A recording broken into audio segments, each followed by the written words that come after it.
Last time we had read about synapse and its types, and today we will try to know about brain and its structure. And as you all know that central nervous system is basically composed of two main parts, that is brain and spinal cord. And now today we will discuss about brain and spinal cord. Also we will try to discuss about autonomous nervous system and the peripheral nervous system. So let's begin our topic. So here is the structure of the brain. So basically the brain, before we see brain, we have to understand that brain is highly complex organ. It is mainly composed of the nervous tissue. तो जो brain है वो बहुत ही complex organ है, nervous tissue का बना हुआ है और ये फोल्डेड होता है एक लार्जर सरफेस एरिया के साथ, पर इसमें कम स्पेस कवर होती है क्योंकि ये हमारे brain box that means cranium में प्रेजेंट होता है. सो बहुत बार इसका आगे थोड़ा सा और डिटेल में पढ़ेंगे. सो ब्रेन यहाँ पे ये बताया हुआ है, ब्रेन जो है वो कवर्ड होता है 3 मेनिंगिस से, और 3 मेनिंगिस के बीच में सेरिब्रोस्पाइनल फ्लूइड प्रेजेंट होता है, और ये सेरिब्रोस्पाइनल फ्लूइड जो होता है ये ब्रेन को शॉक से बचाता है. सो ब्रेन को और प्रोटेक्शन प्रोवाइड करने के लिए ब्रेन स्कल के अंदर प्रेजेंट होता है. सो ब्रेन के यहाँ पे 3 मेन पार्ट्स हैं, four brain, mid brain, hind brain. इसके बारे में थोड़ी सी और डिटेल्स लेंगे अब यहाँ पर. सो जैसा आपको पता ही है कि जो नर्वस सिस्टम है वो 3 मेन पार्ट्स में डिवाइडेड है. सो 3 मेन पार्ट जैसा आपको दिया है, central nervous system, peripheral nervous system और ऑटोनॉमिक नर्वस सिस्टम. सो उसी के बाद हम इसको थोड़ा सा डिटेल में पढ़ेंगे. जो सेंट्रल नर्वस सिस्टम है वो ब्रेन और स्पाइनल कॉर्ड का बना है, और जो सेंट्रल नर्वस सिस्टम का फंक्शन यही है कि हर इंफॉर्मेशन को कलेक्ट करना, जितने भी बॉडी के रिसेप्टर्स होते हैं, और इनको इकट्ठा करके इनके आंसर्स अफेक्टर ऑर्गन तक पहुंचाना. सो दैट मीन्स ये क्या करता है, जो भी मैसेजेस होते हैं वो हमारे रिसेप्टर से ब्रेन और स्पाइनल कॉर्ड तक जाते हैं. ब्रेन और स्पाइनल कॉर्ड उस मैसेजेस को बाद में आंसर देता है through to the effector organ. इस तरह से brain particular set of circumstances में अपना काम करता है. तो ब्रेन कोऑर्डिनेटिंग सेंटर भी है. सो कोऑर्डिनेटिंग सेंटर होने के साथ साथ ब्रेन सॉफ्ट वाइटिश और लार्ज एक फ्लैटन स्ट्रक्चर है, जिसका ब्रेन का नॉर्मल वेट जो होता है वो 1.35 ग्राम्स होता है, और ये हमारे क्रेनियल कैविटी में प्रेजेंट होता है, जिसको आप ब्रेन बॉक्स भी बोलते हो. ये स्कल का एक ब्रेन बॉक्स होता है. ब्रेन जैसा हमने आपको पहले बताया, ये 3 मेनिंगिस से बना हुआ है. 3 मेनिंगिस जो हैं वो ब्रेन को प्रोटेक्ट करती हैं. पहली मेनिंगिस है पायामीटर. पायामीटर जो है वो काफ़ी इनर होती है, बिल्कुल इंटरनल लेयर में प्रेजेंट होती है, पतली होती है, थिन होती है और वैस्कुलर होती है. ठीक है. और उसके साथ साथ जो अरेक्नोइड मेम्ब्रेन है वो मिडल होती है, और मिडल होने के साथ साथ वो जो है मिडल मेम्ब्रेन होती है. और मिडल मेम्ब्रेन के बाद जो नेक्स्ट आता है ड्यूरामीटर. ड्यूरामीटर जो है वो फर्दर जो है जो ड्यूरामीटर है वो बाहर की लेयर होती है, थिक होती है, नॉन वैस्कुलर होती है. अब आपको ये पता है जो स्पेस होती है मेम्ब्रेन के बीच में वो सेरिब्रोस्पाइनल फ्लूइड से बनी होती है, जो ब्रेन को मैकेनिकल शॉक से प्रोटेक्शन प्रोवाइड करती है. उसके बाद जो 12 पेयर्स ऑफ नर्व्स होती हैं जो ब्रेन से अराइज होती हैं. ये बहुत बार ऑब्जेक्टिव्स में पूछ सकते हैं आपसे, सो ये आपने याद रखना है. सो जो ब्रेन, जैसे मैंने आपको पहले बताया था कि ब्रेन आपके 3 मेन ऑर्गन से बना हुआ है, fore brain, mid brain and hind brain. So उसी को डिस्कस करेंगे. सो जो ब्रेन का जो फोर ब्रेन है वो 3 मेन पार्ट से बना है, सेरिब्रम, ऑल्फैक्टरी लोब्स एंड डायंसिफेलॉन. सो ये है फोर ब्रेन के पार्ट. सो फोर ब्रेन जैसे मैंने आपको बताया, सेरिब्रम, ऑल्फैक्टरी लोब्स और डायंसिफेलॉन से बना होता है. सो उसको डिस्कस करेंगे हम. सेरिब्रम जो है वो लार्जेस्ट पार्ट है ब्रेन का, और ब्रेन का 80% जो पोर्शन होता है वेट का वो सेरिब्रम से बनता है. और उसके साथ साथ ये 2 हेमिस्फेयर से बनता है, जिसको आप बोलते हो सेरिब्रल हेमिस्फेयर. और सेरिब्रल हेमिस्फेयर्स को जो ज्वाइन करता है उसको हम कॉर्पस कॉलोसम बोलते हैं. कॉर्पस कॉलोसम, इसके बीच में एक वाइटिश सी एक आप कह सकते हो लेयर सी होती है, वो आपको स्ट्रक्चर में दिखाऊंगा मैं. और एक सेंसरी एरिया होता है जहाँ पे इंफॉर्मेशन आती हैं और वो सेंस ऑर्गन तक पहुँचाता है. ये आपको पता है, ये सेरिब्रम सेंसरी एरियाज़ इसमें प्रेजेंट होते हैं जहाँ से इंफॉर्मेशन आती है और वो सेंस ऑर्गन तक पहुँचाता है. सेरिब्रम में मोटर एरियाज़ भी होते हैं जो इन इंस्ट्रक्शंस को बॉडी के अफेक्टर ऑर्गन तक भी पहुँचाते हैं. और इसकी एसोसिएशन की वजह से ये हमारे थिंकिंग और मेमोरी में बड़ा इंपॉर्टेंट रोल प्ले करता है। और इसका बेसिक फंक्शन यही है कि ये क्या करता है, जितनी भी मेमोरीज़ होती हैं उनको स्टोर करता है। उसके बाद हम बात करेंगे ऑल्फैक्टरी लोब्स की। ये थोड़े से क्लब शेप्ड होते हैं, और दूसरे सेपरेट रहते हैं और ये सेरिब्रल हेमिस्फीयर्स में प्रेजेंट होते हैं। ये बेसिकली ऑर्गन्स होते हैं स्मेल के, ये स्मेल को कंडक्ट करते हैं, क्रिएट करते हैं। फिर आगे डायनसिफेलॉन जो है वो प्रॉपरली पूरी तरह से कवर्ड रहता है सेरिब्रम से, और ये बना है दो पार्ट से, एक आगे थैलेमाई और थैलेमस, हाइपोथैलेमस। जो थैलेमाई है वो रिले सेंटर की तरह वर्क करता है। दैट मीन्स जो भी इंफॉर्मेशन आएगी वो यहाँ पे इसको मॉड्यूलेट करेंगे और हमारे पेन टच टेम्परेचर को ये सेरिब्रम तक पहुँचाता है। और जो हाइपोथैलेमस है वो हमारे इनवॉलंटरी एक्शंस को कंट्रोल करता है। इनफैक्ट हाइपोथैलेमस जो है वो कहीं ना कहीं हमारे कुछ हार्मोन्स की भी सिक्रेशन में हेल्प करता है। और जो यहाँ पे दिया हुआ है हाइपोथैलेमस जो है वो हमारे इनवॉलंटरी एक्शंस जो हमारी विल के अकॉर्डिंग नहीं होते हैं, जैसे hunger, sweating, sleep, temperature balance और वाटर साइकिल, ये सब मेंटेन करते हैं हाइपोथैलेमस। फिर बात करेंगे हम मिड ब्रेन की। मिड ब्रेन जो है, मैंने आपको एक चीज़ और बताना भूल गया मैं, कि जो सेरिब्रम है उसको आप प्रोसेंसिफेलॉन भी बोलते हैं। यहाँ पे दिया हुआ है प्रोसेंसिफेलॉन।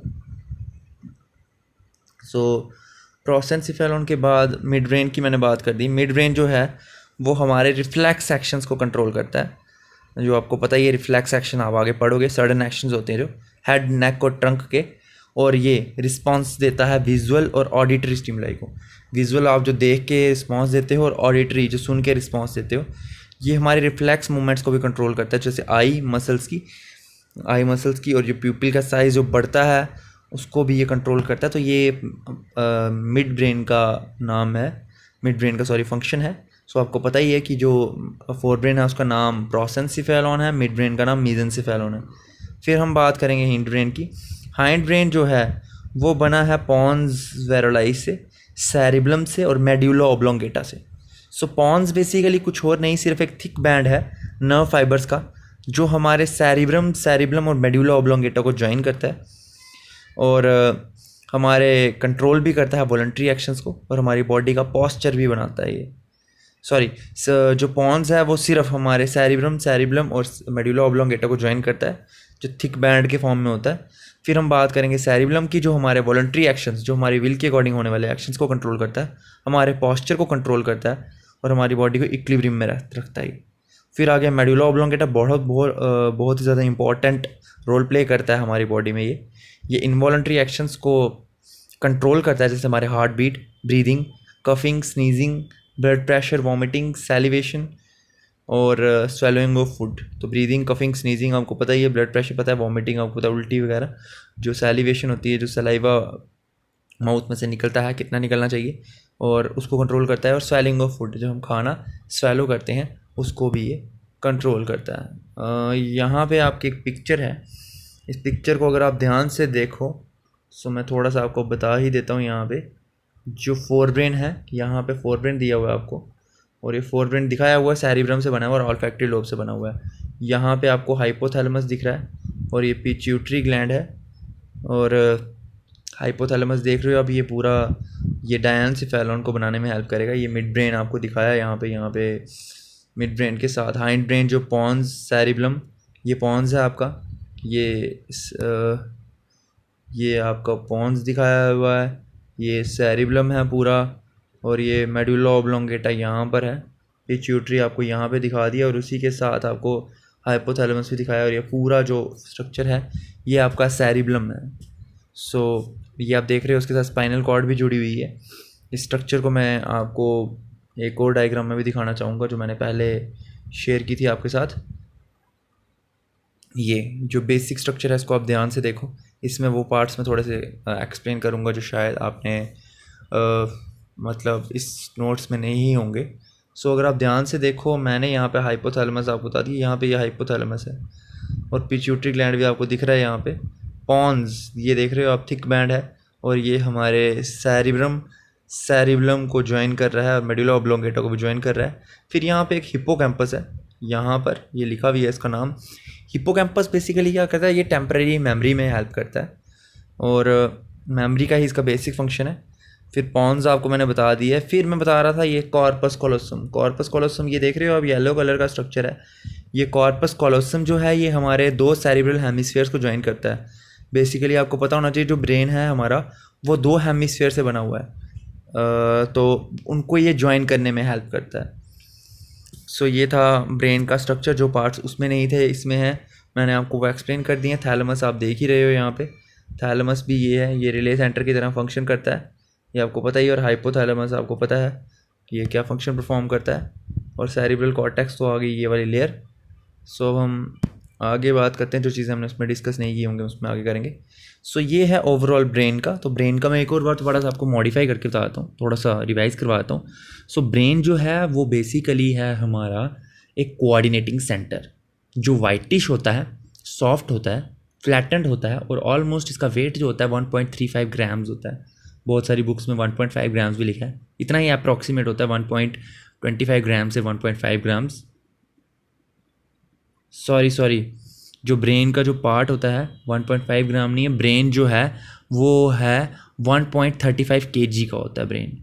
सो मैं दोबारा से इसको थोड़ा सा, जो मैंने पहले बोला है उसको मैं थोड़ा सा करेक्शन करना चाहूँगा।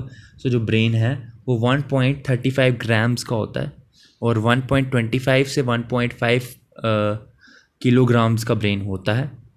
इसको आप शॉर्ट में अगर आप देखना चाहो तो सीधा आप इतना कह सकते हो 1250 ग्राम, दैट मीन्स 1250 ग्राम्स का ब्रेन होता है।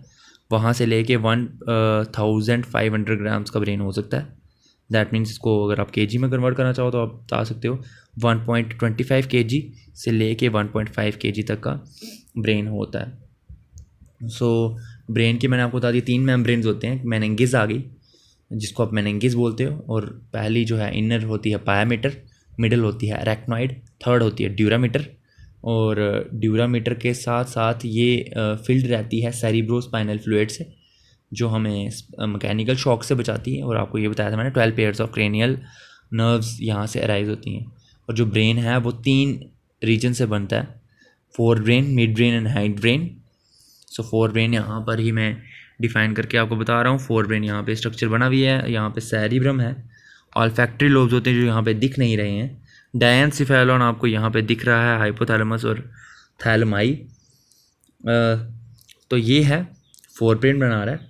उसके बाद फोर ब्रेन में आपको पता है सेरिब्रम एक लार्जेस्ट पोर्शन होता है, 80% वेट बनाता है ब्रेन का। उसके बाद ऑल्फैक्टरी लोब स्मेल के लिए रिस्पॉन्सिबल होते हैं, ये ऑर्गन्स ऑफ स्मेल कहा जाता है इनको। और डायनसिफेलॉन आपको पता ही है ये बने होते हैं दो स्ट्रक्चर से, थैलेमाई एंड हाइपोथैलेमस। थैलेमाई रिले सेंटर की तरह वर्क करता है नर्व इम्पल्सेस के लिए, और जो हाइपोथैलेमस है वो हमारे इनवॉलंटरी एक्शंस को कंट्रोल करता है।